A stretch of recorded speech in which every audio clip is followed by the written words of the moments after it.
welcome. This is the final episode of the Allcarnews Podcast for this season. Hopefully, we'll be doing a lot more in the future. And welcome to the podcast. Thank you. Thank you for having me on. So, why don't you introduce yourself to everyone, your pages, and kind of what all the stuff that you do? Yeah, so my name is Andrew Lambrecht. I started an electric car news website called TheCurrentReview back in last summer, and it didn't really jump off it didn't really materialize to that much. So then I started writing for other websites, and I'm the features writer at Inside EVs, and I'm also a freelance writer for Business Insider. So for them, I usually write maybe twice a month basis on Inside EVs car lists, like what's a good electric car to buy. And then for Business Insider, I typically interview industry CEOs and talk about kind of the strategies of starting and maintaining an electric vehicle startup. Awesome. That's awesome. I know you guys have that, I think the Plugged In podcast too. The Plugged In podcast. Accounts as well. Yeah, so that didn't really, we did a few interviews, nothing too crazy. I did upload one of the videos on Inside EVs just to see, and I got a fair amount of, general support for it, but finding time with all this going on is just kind of difficult. So we kind of toned it down a little bit. That's awesome. Hey, at least you tried. That's what always matters. Cool. And so why EVs specifically? Is it just because they're kind of like blowing up really big right now? It's kind of like the next big thing kind of happening, or are you just like really interested into it? Yeah, so I think I always liked Tesla. Like I remember back in 2012 when the first model, because I was playing that game. It was like Asphalt 8, and they had the Tesla Model S in there. I was like, that's a cool looking car. And then, but I didn't know much about it. I just knew it was electric. And then I remember I was seeing them like driving around, and I always took pictures of them because they were really attractive looking cars. But other than that, I generally disliked electric cars. I thought they were slow and everything. And then I think in 2018 or 2019, I was at a car show, and an old teacher of mine had a Tesla Model S there, and it was pretty random that she was there, and she took me for a ride in it, and I was so impressed. I was like, that's crazy. And then ever since then, I got more interested in electric cars, and I was like, well, hey, you don't have to buy a Tesla to have a fun electric car. There's other options like the Bmw i3, which is one of my favorite cars. And just kind of started from there. And then I was in some classes, and I had a teacher who was like kind of an environmentalist, I guess. And I was telling him about electric cars, and he thought they were pretty interesting. And then, just kind of took off from there. Oh, wow, that's pretty awesome. I don't know how you guys are listening to this right now, if you're watching the video or listening to the podcast, but I'm slightly Tesla'd out kind of unironically right now. I have a Cybertruck shirt on, and a Tesla mug going on over here. And I just got out of a Model Y yesterday. I've actually never been in a Model Y, so I wanted to go try it out. Me neither. I never drove one. Pretty impressed, actually. I just went to go try one yesterday, and after getting out of a Model 3 a few weeks ago.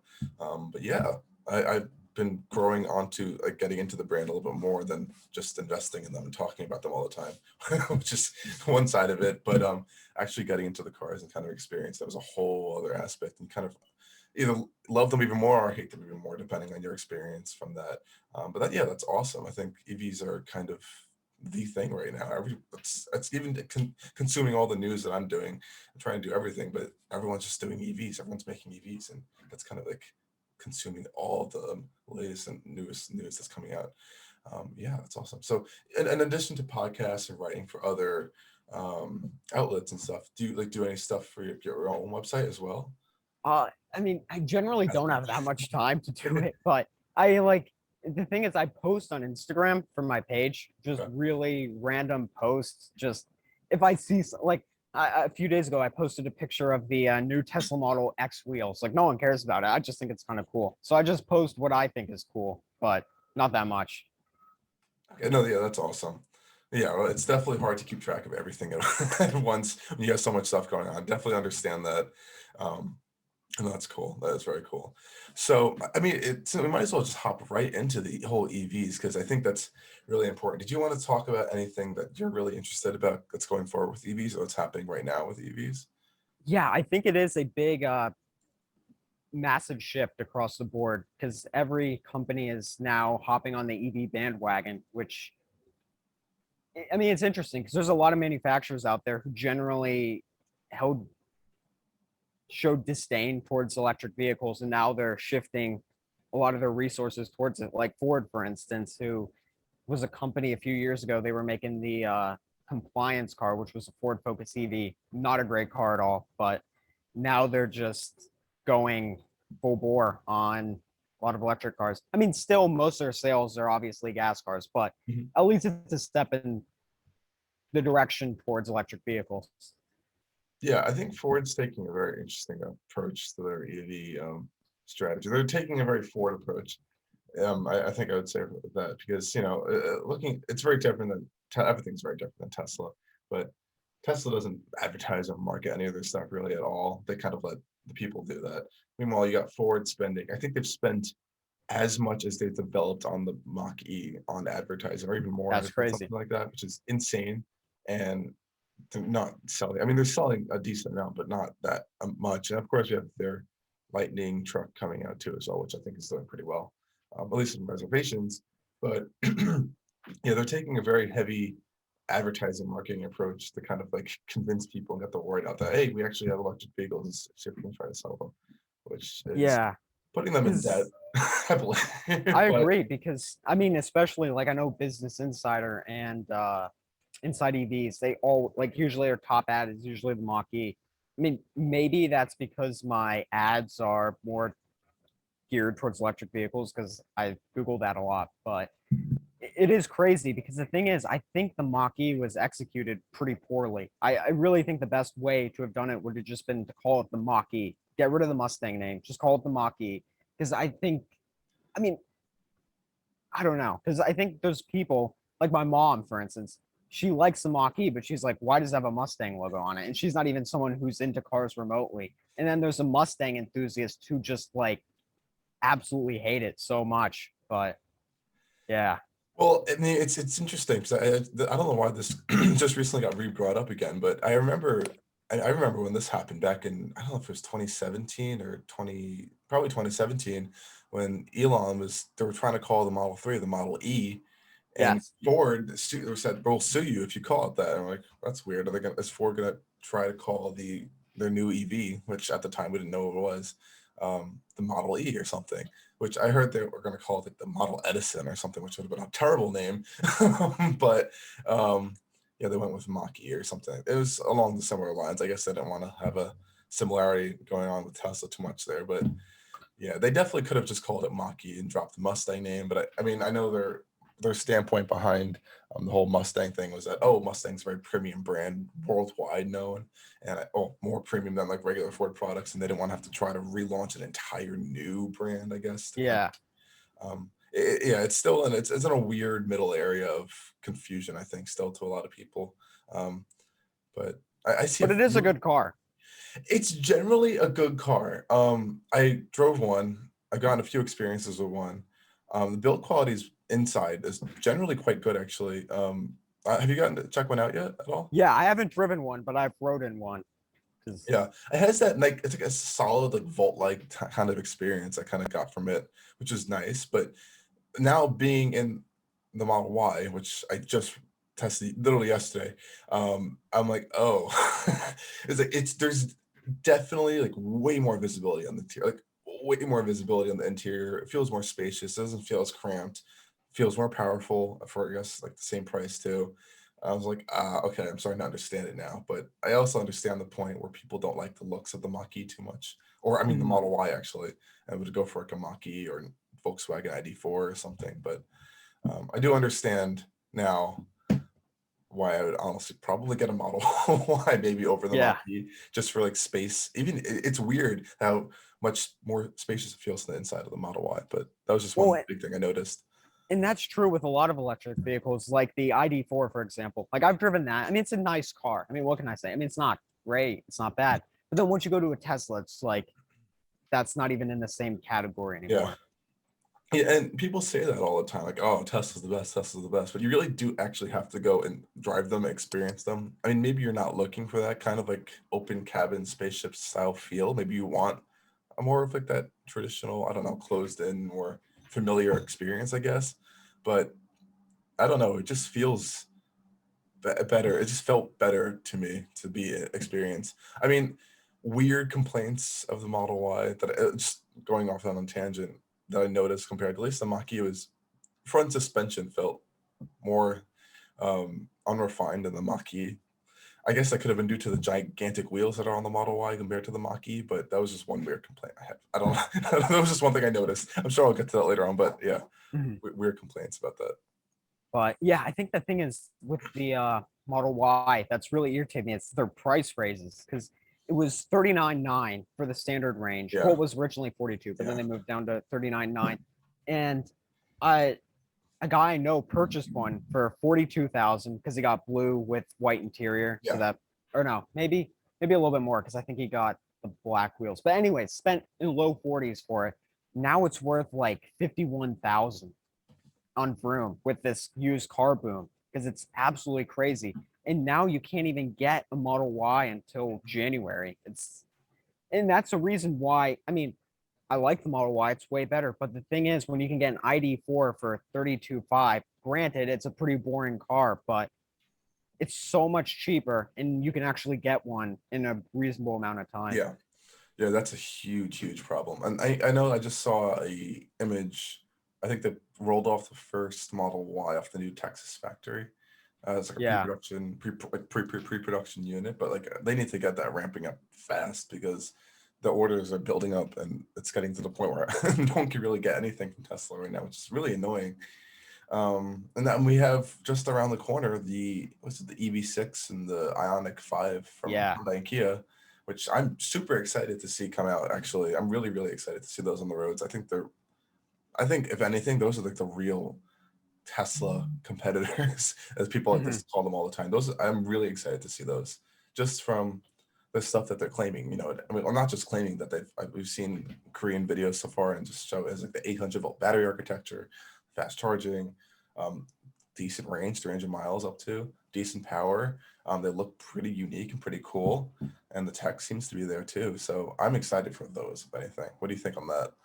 100% agree. And I think the thing is, I love the Ionic 5, just the style of it. It's such a, because I think that's the thing. We need more unique looking cars. I mean, the ID4 is nice, but they could make it cooler. Yeah, And it goes for a lot of other vehicles because I really think that bringing it back to the BMW i3, I think that the BMW i3 set a paradigm for all other auto manufacturers back then.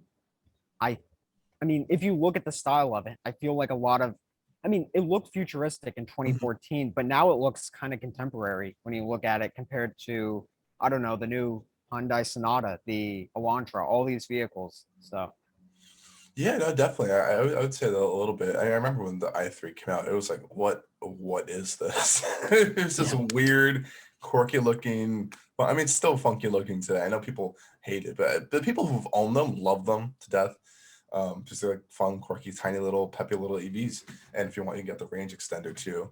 Um, but yeah, and I think that I feel like that might even be said with the upcoming BMW iX. Like I bet you in like a few years, everything's gonna look so crazy that's gonna look pretty tame, even in BMW's own lineup alone. But I know those are coming. My dealer said I think they said November or October. Those are coming to the US already, which is wow. really interesting. Like those are I'd coming have soon. to go for a ride in one. I'd Yeah, love to I'm see what they're really, like. really, really interested to see those because I've done a lot of research into it, and I think that's the actual first new BMW on a dedicated electric platform. I think it is. Yeah. Yeah, because we have that new I can't remember all the names at this point. It's the i4, I think. i4. Yeah. The i4 and the upcoming electric series, which I don't know why they're making both of those at the same time. Those are both based on the regular cars and just batteries shoved into them. And then I think the iX is gonna be like the first like round up. I know the looks. Everyone's like, oh, gross, ew. But I've seen the live walk around videos and the in person shots. It looks kind of cool. I I mean, I really don't mind it. I I mean, like it. I mean, yeah.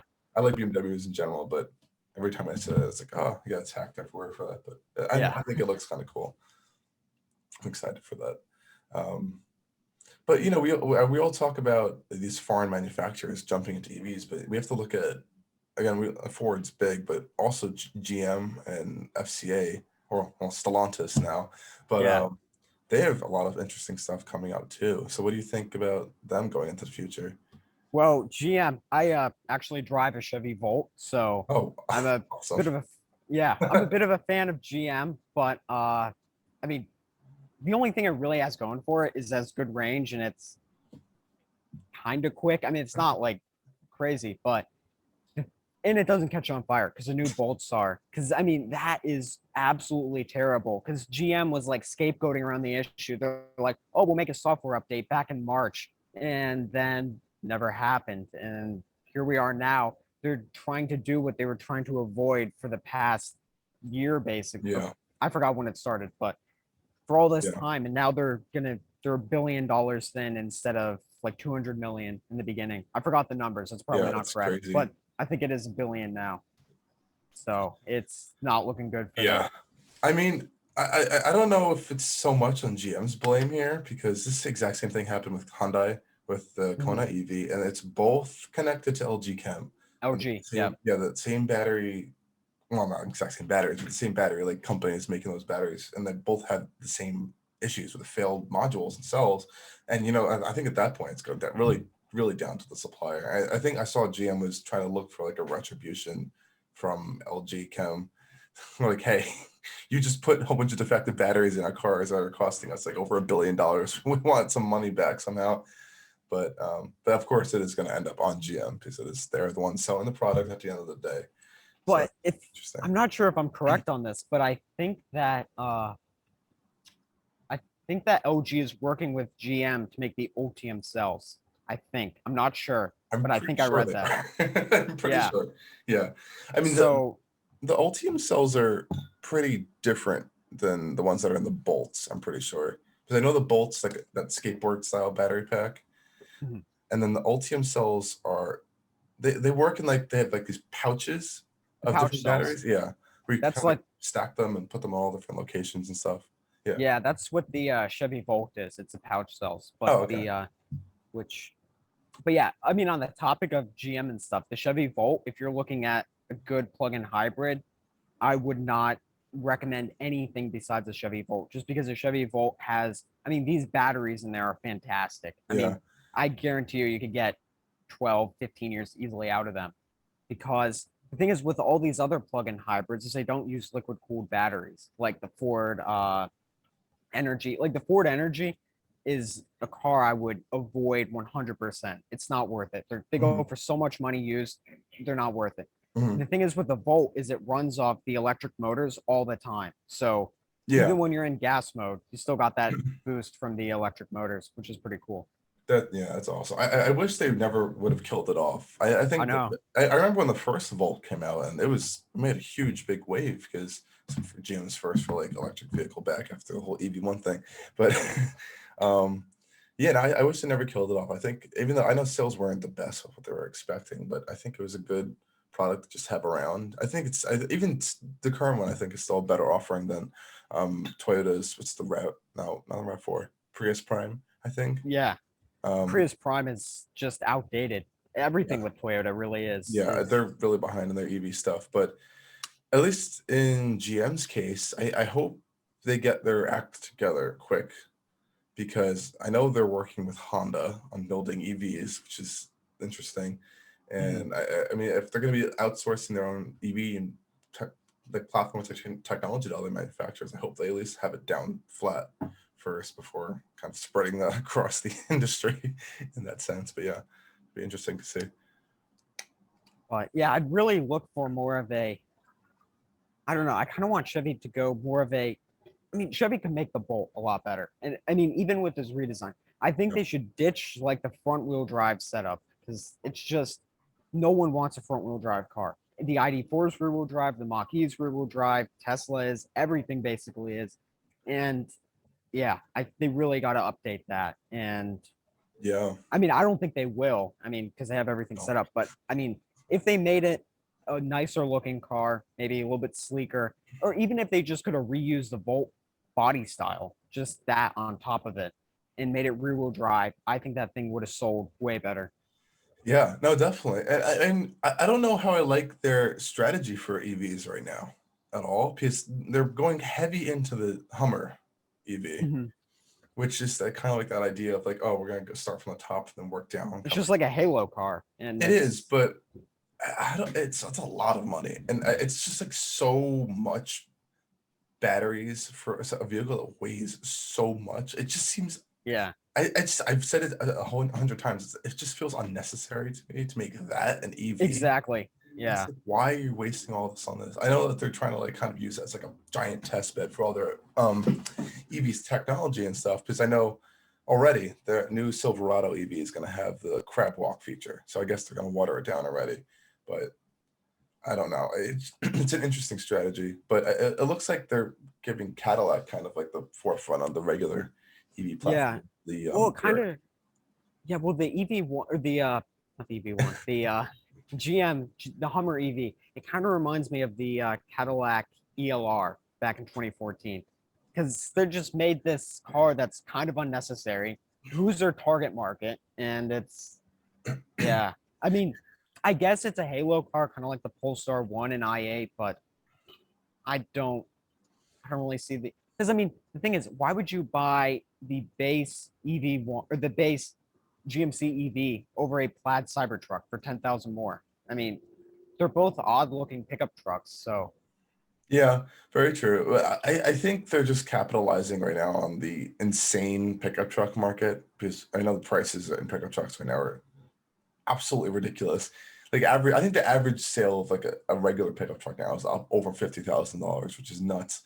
And we have the Ram TRX that's like going for $100,000. The F-150 with the Raptors can go up there too. I mean, it's nuts. And I guess they're like, oh well, we might as well get our monies out of it at this point. And I think they're just trying to find a vehicle where I think they're throwing literally everything they've got at, and then I'm sure we'll see everything there watered down somehow into like smaller EVs and other stuff over time. But that also raises questions, I guess, for reliability in the long term. If it's like really going to be like a test bed for all these new technologies they're working on, I guess we'll find out to see how that works. yeah. See, because I mean, even the base one's not coming out till 2024, and Yeah, crazy. I Absolutely. still don't get all the hype with it. I just don't. It's $113,000 pickup truck that has good specs, I guess. Yeah, I know. It's just that whole cool factor, I think. And oh, it has a lot of power. Oh, it's interesting. I don't know. I mean, they sold out of their first run of editions, so I'm sure people will be buying them. But I'm sure once, I guess, some daily usage, and they'll realize, oh, this is huge. I can't park it anywhere, uh, and all that stuff. Because I heard it, even the weight wise, it's supposed to be like over 9,000, which is insane. Wow. I don't know if that's true or not, but I saw that somewhere. Like that means you can't take it over some bridges, I think, in the US. Like some small bridges like have weight restrictions, which is crazy. So yeah, I don't know how that's gonna work out with it, but they're doing it. I mean, it's interesting, but we'll see what happens with that. Yeah. Oh yeah. Before we end this, I wanted to ask the Audi e-tron. How was that? The GT. Yeah, the Did you get e-tron to drive GT. it? I did get to drive it, and Oh, you did. I did. I have mixed opinions on it. I Also, I don't know how I feel about it. I mean, it's cool. I'm not gonna lie, it's very cool. I absolutely love the seating position and the interior. I feel like the cockpit's real super driver focused. Um, but it kind of ends there. It drives good. The steering's light around parking lots and whatnot, but it does get a little bit heavier. It's not. It doesn't really fit into the Audi lineup at all. It doesn't drive like any of the other cars because it's more of like almost like a rear wheel drive kind of sports car. And Audis are known for understeering, they have front heavy weight balances and all that stuff. So it's odd. Um, and the looks, I think it looks great other than the front end. I even in photos, I actually kind of struggled to kind of like find a good shot of the front end where it doesn't look like it has like an overbite kind of it like is kind of weird. And then it's they just make it all black. They're like, let's just paint the whole front yeah. black. And there's like a Yeah. $700 option you can get to paint the grill body, whatever body color you get, which is I guess okay, you can do that too. But it just seems it seems kind of just like they didn't finish it almost. It's kind of just like, oh, we threw all this at it and here it is. That's it. Like options are very limited on this configure, like very, very limited options. Um, you only really have one battery pack. And the RS doesn't even feel like an RS. I mean, I didn't get to experience it, but the difference is like, yeah, you get more power and different wheels. Come on. Yeah. I don't know. It just feels like something's missing. There's more. Maybe there's more coming or something. We just feel something's missing. Honestly, I feel like they just kind of did it to kind of get more sales out of the J1 platform. I know the Taycan's selling pretty well, but I guess maybe to keep just sell it a little bit more. I don't know. It just feels like there could be a lot more to it than what it is. It's a cool car. It's very expensive. Range is awful, but I don't know. I wouldn't buy one. I definitely wouldn't buy one at all. For the one I checked, that was $109,000, Yeah. and it had like 470 horsepower. Yeah, because I've driven the regular e-tron and the e-tron Sportback, and I genuinely like both those cars. They were, I mean, Oh and the yeah, thing is that they're in a good price point. I mean, obviously they're not cheap, but at the same time, this luxury crossover segment's booming, and yeah, you got a really good option. yeah, And I was genuinely impressed with the e-tron Sportback with how good it handled. Like for an yeah. SUV, that was pretty good. No, and that's the thing. They handle great. I think a lot of the price is going, of course, into the build quality. The built like a solid tank. Everything feels really nice. Buttons are great. The technology, you know what you're getting. You're getting to an Audi, Mhm. and that's a lot, most of what you're paying for. And of course, they throw in all the technology you could think of to kind of justify the price. So this one, at least the e-tron GT had the air suspension. It had like the laser headlights. It had all that crazy stuff that even the Teslas don't really have. But I mean, they don't. Some of the Model S has an air suspension, but it's not like laser headlights or whatever. That matters too. But I don't know. It just felt like it felt. I'm trying to find the word to it. It just felt like there was something missing. Like, it felt like there could be a lot more. Yeah. I was just very, very expectant. Like, oh, I'm just getting into an Audi, and you can kind of just carry on with your day. But like as an EV, it's like I don't know. I feel like I would want more, which is yeah. I guess that's my main impression I think from that. But Yeah. yeah, it's I interesting. definitely want to check one out. When I get back to Charlotte, I will Oh, it's worth it. check. It's Yeah. definitely worth it. Yeah, I mean, it's awesome. My favorite thing I think mostly about it was driving position. It's like you feel like you're in like deep in the car, and you feel like you're kind of like connected to it. I guess one thing also, the steering was crazy, crazy direct, and it felt more connected, I think, than I think even like a Model Y or a Model 3 or something like that. But yeah, interesting. It's Did very you put it interesting. in launch mode? It didn't have launch mode. It didn't. I'm pretty sure the regular e-tron GTs don't have like No an way. actual launch mode. I tried to do Oh. the brake and the foot thing. Nothing really popped up. Did you I have don't it know in if dynamic? I Was it in think I did. dynamic I mode? put it in individual. I put everything in sport.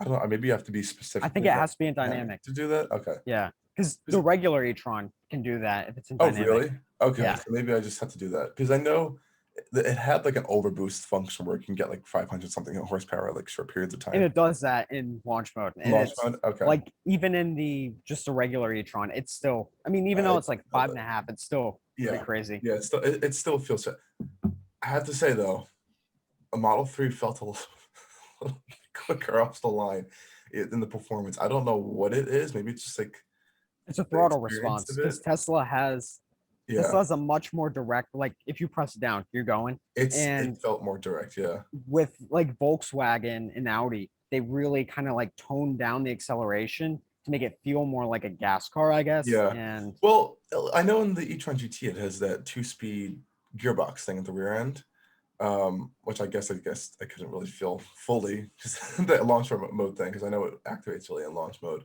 But I mean, it felt direct and you definitely feel like you're in quick, but it felt heavy. Like very, very like the weight was more apparent than I felt like in a Tesla or something. I don't know why, but it felt more like it was trying to like move more mass versus in like a Model 3. You can't really compare it directly to a Model 3 at all. I guess a Model S would be a better comparison, but that was just like what I had on hand to kind of compare it to.